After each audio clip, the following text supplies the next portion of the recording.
Monroe once said that whoever invented them, women owe a lot to whoever invented them. But, I mean, why is that? Well, according to the Journal of Foot and Ankle Surgery, over 14,000 ER visits a year happen because of these shoes. So, I mean, why is that? Well, let's take a look. I got some of these slides off of websites from BBC, NY Post, New York Post, and CBS News. High heels have basically been around since the 15th century. And today I'm going to explain to you how they came into existence, why they're used, and kind of like what the industry is like today, like how, like money-wise and stuff. Okay, so moving on to point 1.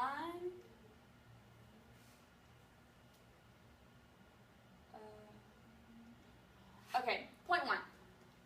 They started in the 1400s in Venice.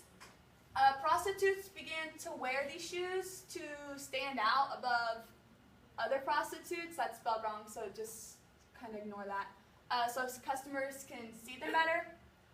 1590, they went to men who wore high heels for equestrian riding, so they could stand up on the stirrups, which I think the stirrups are like the little handles you ride when you have horses on the saddle. I don't know if any of you guys are familiar with that.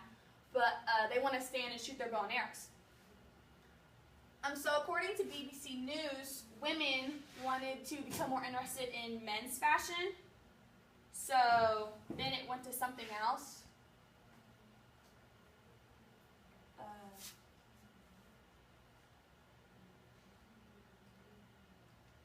Okay, there it goes. Okay, so then point number 2 is about King Louis, and King Louis is responsible for bringing the heels in style for all ranks of people. His signature red heels are actually why we have the Louis Vuitton high heels today. I don't know if some of you guys know what those are, but they're supposed to be pretty popular.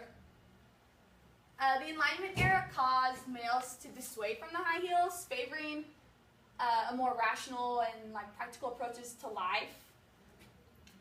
Women were seen as more suitable people to wear the high heels because they were seen as fragile, and they just basically thought that they needed to be the ones wearing high heels, I guess. By 1740, men had completely stopped wearing them. So moving on to the third point.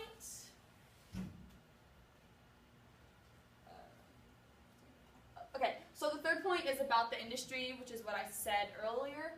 High heels have a psychological effect that will make women pay hundreds of dollars to get a pair of these shoes, which is kind of stupid, but whatever. According to the Journal of Evolution and Human Behavior, females wear high heels because of the way it forces them to walk. And this next part kind of doesn't really make any sense, but it's just saying how men think they're prettier when they're wearing shoes. So then the high heel industries use that these studies the Journal of Evolution and Human Behavior have made, they use them, and so they make their high heels super expensive because women will buy them because they want to feel prettier, I guess. So they go from $500 to $10,000. And then Jimmy Choo is a high heel designer person. Dude. I thought I had a picture of him, but I don't. And so his company makes high heels, since I just said that. But they're estimated to be valued at $1 billion. The company, not the high heels, obviously. And I got that from I got it from the Business of Fashion. And then the other high heel company that was valued at a ton of money, $28 billion worth of money, is from Forbes, and that's Louis Vuitton's high heels.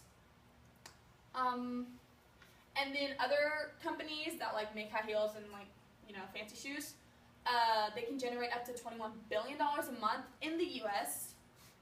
So that's kind of interesting, I think. Okay, so basically to summarize what I just said, high heels have contributed tremendously to our society. They began in prostitution and equestrian riding, and then it evolved into fashion for women, and now it's a huge source of revenue for the economy today.